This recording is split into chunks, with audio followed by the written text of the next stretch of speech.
Las labores periodísticas en América Latina y el Caribe están cada vez más difíciles. Proliferan gobiernos que no toleran la disidencia y que quieren mantener controlada a la opinión pública.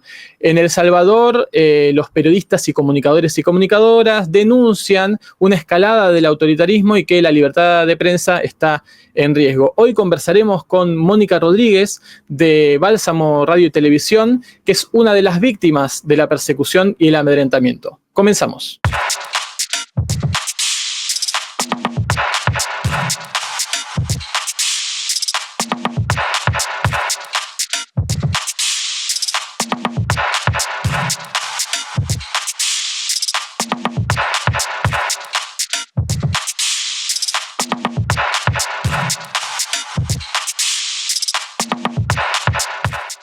Estamos en NTV Info, ya estamos con Mónica Rodríguez, que es comunicadora de Bálsamo Radio y Televisión de El Salvador. Mónica, para empezar a conversar, agradecerte tu participación. Contá tu caso, que bueno, te allanaron tu domicilio, te llevaron algunas herramientas de trabajo, entendemos que por tu práctica periodística, y es algo que empezamos a ver con notoriedad en El Salvador, que empieza a suceder. Contanos la cronología de tu caso y cómo está el panorama allá en El Salvador. Bien, gracias por la pregunta. Realmente que lo que les comentaba un poco es que en El Salvador hemos estado viviendo una escalada de violencia y sobre todo de hostilidad hacia la prensa. Esta hostilidad la hemos visto desde la llegada del gobierno de Nayib Bukele y ha habido un incremento no solo en el número de casos de agresiones, sino que las agresiones mismas en el grado en que ocurren. En mi caso, en diciembre de 2024, nosotros, y digo nosotros porque yo estaba con mi pareja, sufrimos un allanamiento por parte de la Policía Nacional Civil que llegó a nuestra casa. Primero para informarnos en su primer momento, valga la redundancia, que íbamos a ser objeto de un allanamiento. Luego llegó la fiscalía. Lo que hay que decir es que la orden para realizar el allanamiento no la pudimos ver porque no se nos mostró y se nos dijo que nuestro caso tenía reserva total y que por eso no nos podían dar mayor información. El tema de la información pública es otro de los talones de Aquiles que ha pues irrumpido en la labor periodística de la mayoría de periodistas, ¿verdad? Entonces, bueno, nos dijeron, miren, vamos a realizar un allanamiento, solo esperamos a que venga la fiscalía. Y bueno, yo lo que hice inmediatamente, yo vivo en una colonia que es muy cerca al Puerto de la Libertad, por cierto, entonces en Zaragoza, y no sé cómo es que ellos identificaron mi hogar, pero llegaron a mi casa y bueno, la policía fueron como 5 elementos policiales, llegó la fiscalía, fue una mujer fiscal que llegó encapuchada, llegó con su gorro Navarone. Y yo, pues, en el momento, mi reacción fue, voy a grabar el procedimiento.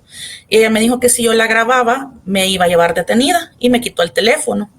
Entonces yo ya no pude grabar mi procedimiento. Lo único que pude hacer en ese momento fue avisar a la Asociación de Periodistas de El Salvador, que yo soy agremiada a este espacio, donde también he sido parte de la junta directiva y justamente ese año yo ya había salido de la junta directiva. Entonces, bueno, empezó a hacer el registro. La fiscal, ella se dirigió a nuestras cosas personales, se dirigió a nuestra ropa interior, a nuestros libros, empezaron a buscar un montón de cosas y revisaron también, no sé qué estaban buscando en realidad, pero estaban en una búsqueda ahí, ¿verdad? Y al final, pues llegó a nuestros equipos periodísticos, estamos hablando, bueno, en mi caso, equipo periodístico, mi compañero ha sido comunicador también, pero ella está más metido en el tema de proyectos. Y pues se llevaron la computadora de él, mi computadora, se llevaron 3 discos duros donde tenía material periodístico, incluso del anterior trabajo que yo tenía. Se llevaron las tarjetas de crédito de mi compañero, se llevaron USBs y hasta el momento eso no nos lo han devuelto. Ha pasado ya casi 5 meses de esta situación porque ocurrió en diciembre de 2024 y no nos han dado respuesta. Los abogados, en el momento preciso que fue el allanamiento, llegaron, los abogados que nos puso la Asociación de Periodistas, y pudieron evidenciar, ¿verdad?, el procedimiento de alguna forma, al menos desde afuera, ¿verdad?, porque tampoco se les permitía pasar y a nosotros no se nos permitía salir. Llegaron otros compañeros de ARPAS, llegaron compañeros menos de ARPAS a presenciar el allanamiento también desde afuera y de otras organizaciones que también nosotros les hemos dado cobertura. Entonces, y para quienes también trabajamos, ¿verdad? Luego, pues al siguiente día tomamos un protocolo para resguardarnos porque no teníamos información de la razón por la que nos estaban haciendo el allanamiento. Lo único que nos dijeron en ese primer momento es que se estaba investigando por un delito de estafa, pero como les mencionaba, nos dijeron que el caso tenía reserva total y que no nos podían dar mayor información. Cuando somos los imputados tendríamos que haber recibido información de esto. Y bueno, hemos pasado durante estos meses, nuestros abogados han ido a la Fiscalía General de la República para preguntar qué avances hay o cuál es la información que se tiene sobre este allanamiento.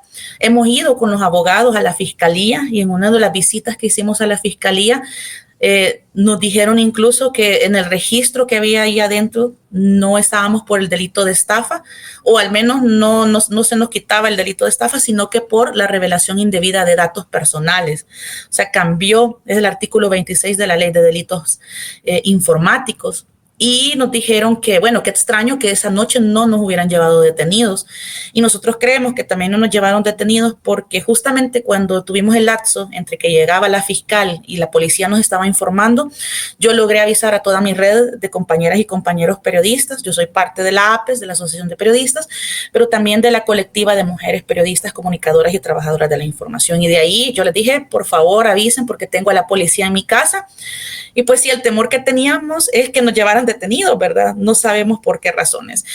Creemos que la cobertura que nosotros hacemos, que tiene que ver con el tema de la minería metálica, que como ustedes saben, en El Salvador se aprobó la ley de minería metálica, que ya había sido, pues, ya no era parte de las discusiones en la Asamblea Legislativa, pues retomó el presidente esta ley de minería metálica y pues a partir de eso nosotros hemos venido acompañando a las organizaciones y a las comunidades que defienden el derecho a la tierra, ¿verdad? Un ambiente sano lejos de la minería metálica y entonces creemos que es uno de los temas, además de otros acompañamientos que hemos dado a través como radio comunitaria a las comunidades, ¿verdad? De nuestra zona y de otros sectores del país, porque somos 23 radios comunitarias a nivel nacional. Entonces, siempre nos estamos acompañando, pero quizás así, a grandes rasgos, esto es lo que pasó en diciembre y pues hasta ahorita no nos han devuelto los equipos. La Junta Directiva de la Asociación de Periodistas consultó al comisionado presidencial para los derechos humanos y libertad de expresión, Andrés Guzmán, sobre esta situación porque el comisionado negaba que hubieran agresiones contra los periodistas. Y bueno, como se le llevó el caso y se llevaron documentos, él dijo que iba a poner sus buenos oficios para investigar sobre esta situación. Sin embargo, pues creo que esto va a quedar en saco roto porque el comisionado renunció hace unas 2 semanas prácticamente, antes de la captura de la defensora de derechos humanos de Cristosal, ¿verdad? Ruth López, que bueno, esa es otra parte que también creo que vamos a conversar. Seguramente, bueno, a todas luces hay muchas irregularidades en tu caso, porque un allanamiento que no te muestran la orden, no sabes si estás imputada o no, la carátula cambia de un delito supuesto a otro, no te devuelven las cosas, pero tampoco te dan explicaciones. Todavía no sabes qué pasó a meses de lo sucedido. No nos han dicho absolutamente nada. Nuestros abogados, que también han estado muy pendientes, han acudido ya varias veces a la fiscalía. En una de las ocasiones ellos consultaron un registro al que creo que tienen acceso los abogados y se suponía que no teníamos ningún delito imputado. O sea, aparecíamos hasta el 27 de febrero como que no teníamos ningún delito que se nos hubiera imputado por parte de la fiscalía, pero nuestros equipos siguen retenidos, nuestra información, nuestros contactos. Olvidé decirte que también se llevaron nuestros teléfonos, que también tenían los contactos de personas y fuentes que nosotros utilizamos, ¿no? Todas nuestras redes habían quedado abiertas y lo que pasa es que también nos agarraron, como decimos, en un momento en el que estábamos por descansar, por cenar en la tranquilidad de mi casa y llega la policía y la fiscalía a intentar pues acusarnos de cosas que ni siquiera tienen pruebas ni nada y de las que nosotros nos consideramos inocentes también. Entonces, si no hay una investigación, pero siguen reteniendo nuestros equipos, nos dejan mucho en qué pensar y hay muchas preguntas de que por qué nos hicieron un allanamiento esa noche. Mencionabas recién el tema de la minería metálica, me gustaría que te refieras un poquito a eso, porque la lucha contra la minería metálica en El Salvador tiene muchos años. Las radios comunitarias en general han sido importantes en difundir las luchas de las organizaciones y han logrado que se prohibiera. Y ahora, hace muy poco tiempo, esa ley de prohibición de la minería metálica se dejó de lado y vuelve a permitirse. Y claro, vuelven las radios comunitarias a defender esa causa y entiendo que a molestar, ¿no? A molestar al poder. Contanos un poco cómo ha sido ese proceso para quienes están fuera de El Salvador que no lo conocen. Sí, justamente hace 7 años aproximadamente la ley contra la minería metálica quedó archivada, ¿verdad? Este tipo, o sea, hubo discusiones, ¿verdad? Como para ver si se volvía a retomar el tema, pero esta ley pues prácticamente quedó derogada y se dijo aquí en El Salvador no va a existir la minería metálica. Y digo hace 7 años y duró poco esa alegría en estos 7 años porque justamente el año pasado, en diciembre de 2024, el presidente de la República mandó la propuesta de ley a la Asamblea Legislativa, que como sabemos es una asamblea oficialista, donde casi todos los diputados son 58 diputados del partido Nuevas Ideas aprobaron esta ley. El presidente creo que tiene muchos intereses económicos y sabemos las implicaciones de la minería metálica para los territorios y sobre todo en territorios vulnerables como El Salvador. En El Salvador sabemos que el 80% del territorio es vulnerable, si no, bueno, el cambio climático ha hecho parte de eso, los desastres también que hemos vivido a causa de fenómenos naturales también nos hace ver que somos un territorio totalmente vulnerable. Ya antes, en el sector de Cabañas, se había llevado una lucha porque había una mina ahí que estaba haciendo exploración, nada más era exploración, ni siquiera explotación minera, y ya había causado estragos en el sector, ¿no? En otros años ha existido la minería metálica en sectores como La Unión, estamos hablando de la zona oriental del Salvador, ¿verdad? Donde, por ejemplo, el río San Sebastián ha sido totalmente contaminado por la industria o el trabajo minero, ¿verdad? Ya sabemos que ahí se utilizan de todo tipo de metales que contaminan la tierra, que contaminan el agua y es un proyecto de muerte, ¿no? Entonces las radios comunitarias y en este caso Radio Victoria, que reconocemos el trabajo de los compañeros de Radio Victoria, defendieron el territorio desde ese momento. Entonces ahora ellos ya tenían quizás información de que nuevamente se iba a reactivar el tema de la minería metálica porque parece que hubieron como algún tipo de exploraciones o visitas de algunas industrias o de algunas empresas mineras y ya ellos comenzaron a hacer esta denuncia quizás un año antes todavía, ¿verdad? Pero quizás ya al ver que el presidente manda una ley y se aprueba en la Asamblea Legislativa, se activa, ¿verdad? Esta alerta que nos preocupó a todos. Sabemos que el trabajo de las organizaciones de ADE, Santa Marta, de la Mesa frente a la minería metálica fue muy importante para que finalmente no se lograra aprobar este tipo de leyes o se derogaran este tipo de leyes y ahora resulta que nuevamente estamos en esta situación porque hay intereses del gobierno de Nayib Bukele en la industria extractivista. Entonces, nuevamente se activaron las organizaciones, las radios comunitarias para seguir denunciando y esto ha derivado también en la persecución de los defensores y ambientalistas de Santa Marta, quienes son los que han estado defendiendo el territorio y denunciando esta situación. Y ellos han sido objeto ya de un juicio en el que fueron absueltos y nuevamente se les quieren imputar cargos y llevarlos nuevamente a juicio. Entonces, esto fue como uno de esos primeros avisos, ¿verdad?, de que aquí la persecución contra los defensores y defensoras de derechos humanos iba a arreciar, ¿verdad? Ya habíamos visto una serie de situaciones, pero estas alertas nos preocuparon muchísimo. Entonces, a los líderes de Santa Marta, que son 5 hombres que han estado en ADES, Santa Marta, defendiendo el territorio para que no vuelva a existir la minería, también están amenazados y siendo criminalizados. Claro, la institucionalidad está siendo utilizada por el gobierno porque es genuflexa al gobierno de Nayib Bukele y entonces tenemos que una Corte Suprema de Justicia que no imparte justicia, tenemos una fiscalía que a todas luces recibe órdenes de Nayib Bukele y tenemos a una Asamblea Legislativa que definitivamente no está legislando para la población salvadoreña. Entonces, desde ahí todas las radios comunitarias dijimos, bueno, vamos a apoyar esta campaña de decir no no queremos la minería metálica, porque no queremos contaminación en nuestros ríos, no queremos contaminación en nuestras tierras.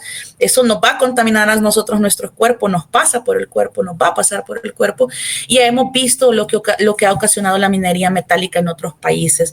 Así que, así a grandes rasgos, también es lo que ha ocurrido en esta lucha, que también fue uno de los indicios de que el gobierno de Bukele no se va a detener en también perseguir a la prensa, y a la prensa alternativa, a la prensa también independiente, y tampoco a los defensores y líderes que están en los territorios. Bien, sobre estas persecuciones, lo mencionabas, tu caso lamentablemente no es el único, también mencionabas el caso de Ruth López. ¿Nos podés contar un poco de qué se trata? Claro, con el tema de Ruth, quizás es un camino algo largo porque venimos con una serie de convulsiones en la última semana que iniciaron justamente con la situación de las familias de la cooperativa El Bosque, unas familias que son pues campesinas, que siembran diferentes tipos de productos, ¿verdad? Hortalizas, frutas. Estas familias vienen teniendo una problemática un poco enredada porque fueron estafadas por un personaje que se llama Luis Palomo. Nosotros conocemos muy bien de este caso como Bálsamo Radio TV porque tiene que ver en nuestro territorio y son partes de las comunidades con las que nosotros trabajamos. Entonces, en esa semana, pues las familias recibieron la noticia de que el juzgado, uno de los juzgados de Santa Tecla, de la zona en donde nos encontramos, iba a desarrollar un desalojo de 300 familias que han vivido por más de casi 30, 40 años en la zona. Por toda esta situación de estafa que recibieron por parte de Luis Palomo. Entonces, en esa semana la situación se complicó mucho más porque ellos decidieron buscar, por supuesto, ejercer sus derechos, ¿verdad? Y uno de los derechos que tenemos todas y todos es a manifestarnos de manera pacífica.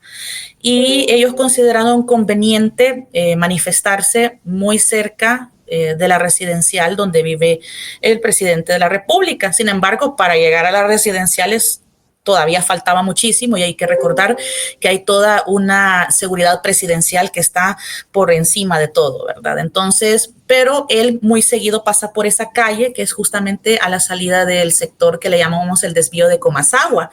En ese desvío lo lleva a la cooperativa El Bosque y ahí por ahí mismo salen ellos también para poder ir a repartir sus productos. Ellos consideraron a bien entonces desarrollar una manifestación pacífica al final porque iban hombres, pero campesinos, iban mujeres, niñas, niños, adultos mayores y pues se concentraron en la parte de la zona verde, donde es un redondel ahí y pasan los vehículos. No obstaculizaron el tráfico, no generaron ningún tipo de desorden público, simplemente con sus carteles le estaban pidiendo al presidente de la República que intercediera, que pusiera sus buenos oficios para ayudarles a que no los desalojaran, porque había mucha gente que no tiene a dónde ir o no tenía a dónde ir. El asunto es que, bueno, en un momento determinado se le logró hacer llegar una carta por medio de uno de los batallones por medio de uno de los del batallón presidencial al presidente, ¿verdad? Y ellos dijeron que iban a estar ahí hasta que el presidente les ayudara a tener una respuesta.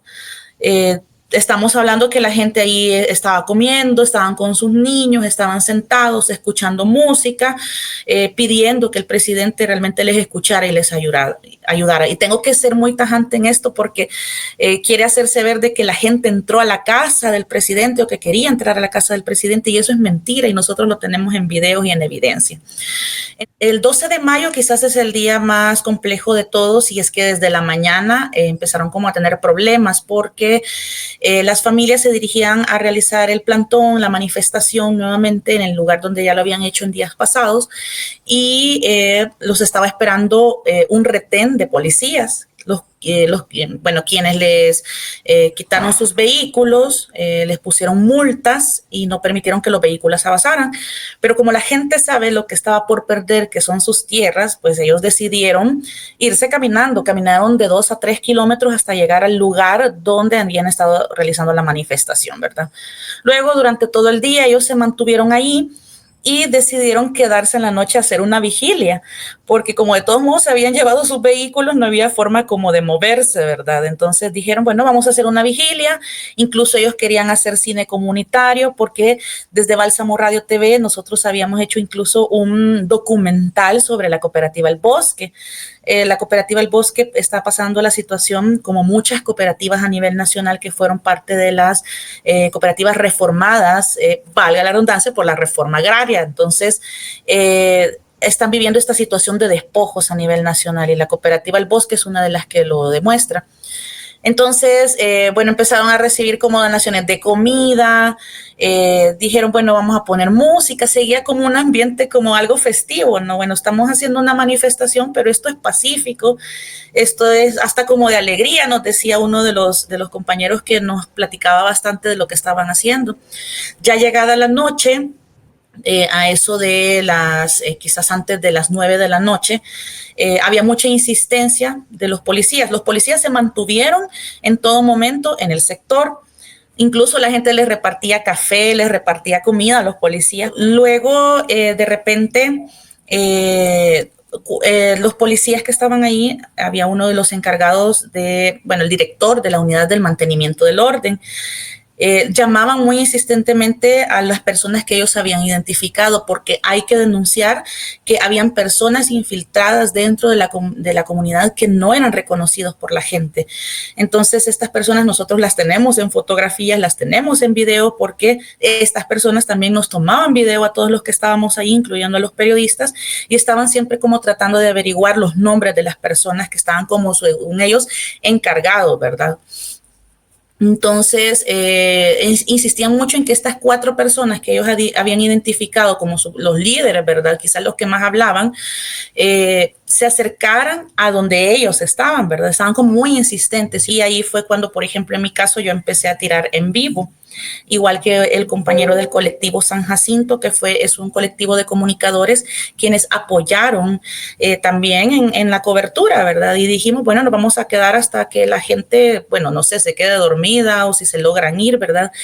Y los compañeros de la comunidad le decían a los policías, mira, nosotros nos podemos ir, pero si nos devuelven los vehículos, ¿verdad? Les quitan las esquelas que le han puesto a la gente.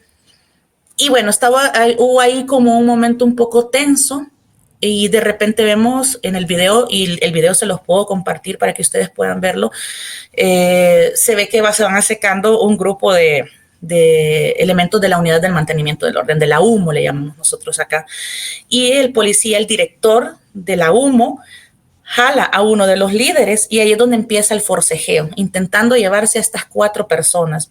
Empieza el forcejeo, y a uno de los que tienen agarrados es al presidente de la cooperativa, y también querían en ese momento agarrar al abogado que ha estado llevando o apoyando a la gente en el caso, ¿verdad? Empezó este forcejeo, la gente de alguna forma intentó arrebatarle, ¿verdad? Porque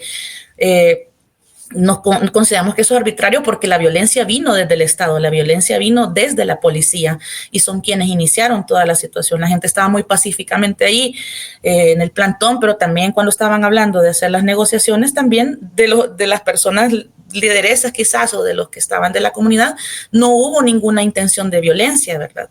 Entonces empezó un forcejeo, finalmente retoman al presidente de la cooperativa, que es José Ángel Pérez, y se lo llevan a la patrulla, y todo eso nosotros lo empezamos a tirar en vivo. Estábamos en vivo y lo recalcábamos tanto. Si lo llegan a escuchar, pues disculpen todas las cosas que se dicen ahí, pero en un momento tan tenso, bueno, decimos, miren, estamos en vivo, se están llevando a la gente, están reprimiendo una protesta pacífica, lo meten a la patrulla, y toda la gente va detrás, y nosotros también grabando, ¿verdad? Entonces hay un punto en el que sale la policía militar, que también para nosotros es una sorpresa, que sabemos que de la existencia de la policía militar, pero que solo es en casos de defensa nacional, ¿verdad? En casos de una guerra o de cosas mucho más graves, ¿verdad?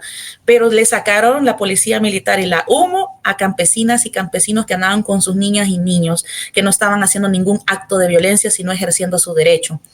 No te niego que no deja de indignarte el ver que personas que estaban ahí tranquilamente pues fueran agredidas, ¿verdad? Igual la labor era transmitir esto y llevarlo para que todo el mundo lo conociera. Entonces nos hicieron recular, venía la policía militar y la humo de frente a nosotros y nos iban hacernos para atrás hasta que nos llevaron a una pared que había ahí y hicieron todo un cerco de policías y militares para que nos saliéramos de ahí.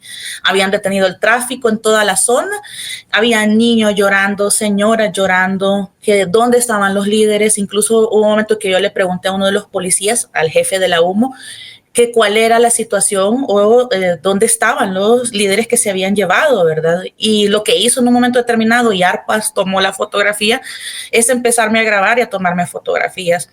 En esta situación, todo se volvió muy tenso. También a nosotros nos hicieron como una rueda a los policías con sus macanas y sus escudos. Y bueno, yo llegó un momento en que alguien de ellos me agarró, yo le digo, no, suélteme, no me toque, le dije yo, y pues sí, ¿verdad? En medio de lo que podíamos, ¿verdad? Lo que no íbamos a dejar de hacer era grabar. Teníamos como a 6,000 personas conectadas en ese momento que estaban presenciando en vivo lo que estaba ocurriendo y que es un hecho real que no tiene vuelta atrás. O sea, yo insistía mucho en que el gobierno de Nayib Bukele le estaba reprimiendo una marcha pacífica y había sacado a su policía militar y a su unidad de mantenimiento del orden contra familias campesinas. Entonces, bueno, ahí estuvimos un gran rato, un gran tiempo en esa zona, hasta que al fin, pues, lograron retirarse ellos y se retiró la gente de la comunidad. Nosotros con mucho temor, ¿verdad? Porque también nos habían tomado fotografías a nosotros, a la gente de las comunidades. Al siguiente día es que detienen al compañero Alejandro Enríquez, el abogado, porque él logró en algún momento determinado moverse, ¿verdad? Y tratar de resguardarse, pero él al llegar a la oficina donde estaba, pues lo estaba esperando la policía en un carro particular, no le enseñaron una orden de detención y se lo llevaron detenido. A don Ángel ya se lo habían llevado detenido, de los líderes habían detenido a José Ángel, que es el presidente de la cooperativa, y a Alejandro, que es el abogado de la cooperativa. Eso ocurrió en un momento determinado, estamos hablando de martes 13 de mayo, ¿verdad? Y bueno, pasó toda esta semana en medio de rumores, la gente con mucho temor en la comunidad, que no sabían si iban a detener o no el desalojo. Al final el juzgado detuvo el desalojo. Bien, durante esa semana, como mencionaba, estuvieron toda una serie de rumores, el presidente se pronunció en redes sociales, trató de deslegitimar la manifestación, ¿verdad?, de que había sido manipulada, pero sabemos que la gente estaba a punto de perder su territorio y creo que estaban apostándole a lo que fuera con tal de que él intercediera y no de una forma violenta, ¿verdad?, como lo que ocurrió. Entonces, también en esa semana, muchos defensores y defensoras de derechos humanos, aparte de apoyar lo que había ocurrido, ¿verdad?, porque era un hecho grave, el hecho de que se le lanzara a la policía militar y la humo a familias campesinas, eso ya había trascendido a otro nivel.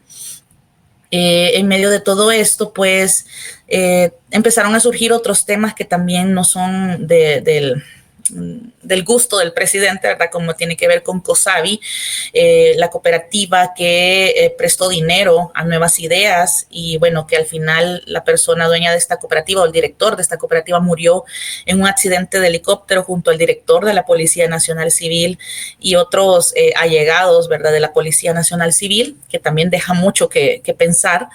Y también la muerte de Alejandro Mason, que en su momento fue quien dirigió el organismo de inteligencia del Estado, estuvo muy de cerca en esta instancia, y también resulta que esta persona fue detenida arbitrariamente, de hecho era muy amigo del presidente, y esta persona resultó muerta. O sea, hay información periodística de los compañeros de medios de investigación que revela que fue torturado, que sufrió maltrato psicológico, fue torturado y bueno, esta persona resultó muerta.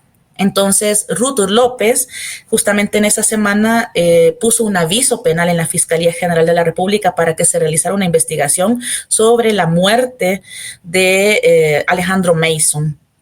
Y en ese sentido, pues, de repente el día domingo, Ruth López se avisó a eso de las 11:30 de la noche, había sido detenida. Con engaños fue sacada de su casa y fue detenida por la Policía Nacional Civil en su casa.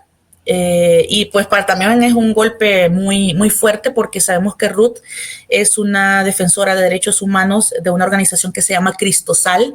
Cristosal ha estado llevando toda la información, los registros, las entrevistas y todo de las personas que han sido detenidas en el marco del régimen de excepción, que es otra medida que pues ha mantenido a la población salvadoreña con mucho temor. Hay muchas personas detenidas en el marco del régimen de excepción. Entonces, también Cristosal ha sido una organización que ha sido perseguida, criminalizada por el gobierno de Nayib Bukele, y capturan a Ruth López, una abogada reconocida incluso como una de las 100 mujeres más influyentes por la BBC. Fue detenida, y eso también es un golpe duro porque esta persona lo único que ha hecho es defender derechos, ¿verdad? Defender a la familia y, digamos, denunciar la situación del régimen de excepción y la corrupción. Ella es jefa de anticorrupción y justicia dentro de Cristosal, y pues mantuvo una constante denuncia de toda la corrupción que incluso el gobierno de Nayib Bukele ha estado realizando. Entonces, fue detenida el lunes, el lunes pasado. O sea, ahorita me siento un poco desubicada, como el lunes antepasado, ¿verdad? Esta semana, un poco desubicada con el tema de las fechas, pero también deja mucho que desear la captura de Ruth, porque se está entonces criminalizando la defensa de derechos humanos, y es quizás hasta persecución política de alguna forma, ¿no? Quizás eso a grandes rasgos, sé que es un poco complejo todo, pero una cosa se vincula a la otra, ¿no? Entonces tenemos un panorama de amedrentamientos, de persecución, de violencia, de silenciamiento a medios de comunicación, a comunicadores, comunicadoras, también a líderes de derechos humanos. En este contexto aparece esta ley que impulsa el presidente de gravar con un impuesto del 30% a las donaciones que reciben ONGs, a partir de esta acusación de que las ONGs acarrearon gente en este desalojo. Así que hay varios factores. Y la Asociación de Periodistas, también la Asociación de Radios y Programas Participativos de El Salvador, ARPAS, vienen denunciando una escalada del autoritarismo, violencia digital y también problemas para ejercer la libertad de prensa y la libertad de expresión. Mónica, te queremos despedir, agradecer tu testimonio, nos parece muy, muy valioso. Y sobre la libertad de prensa, si está en riesgo, pedirte una última reflexión en el minuto final para despedirte y agradecerte esta comunicación.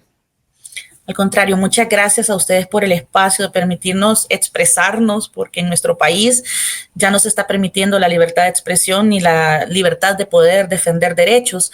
Definitivamente que sí está en riesgo la libertad de prensa en nuestro país. Esta situación que se generó en las últimas semanas también ha llevado a criminalizar a la prensa. Nosotros teníamos información de que se estaba investigando a los periodistas que, por ejemplo, grabaron la noche del 12 de mayo todo lo ocurrido en lo que pasó en el bosque con la gente de la cooperativa El Bosque, y teníamos información de que nos estaban investigando y generando perfiles para saber quiénes habíamos sido. De por sí había tenido yo un allanamiento en diciembre del cual todavía desconozco las razones, y ahora nuevamente están tratando de criminalizar mi trabajo y el trabajo de los compañeros de Bálsamo Radio TV, que solo estamos tratando de informar lo que está pasando en nuestro país.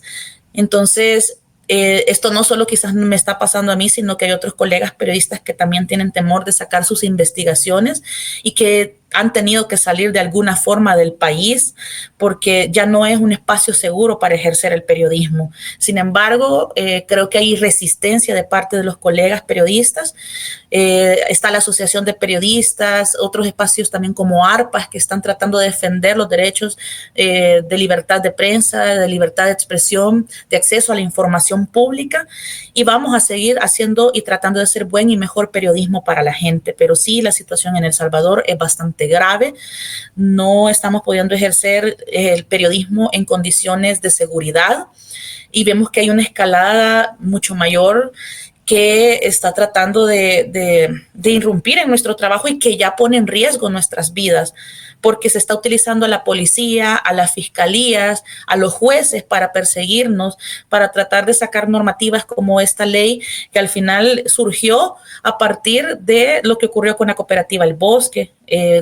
según él, para buscar una solución de que sean las organizaciones las que tengan que pagar lo que debe esta cooperativa, pero al final es castigar a las organizaciones, a quienes también están ejerciendo periodismo, porque de alguna forma también hay varios de los periodistas que trabajan a partir de cooperación.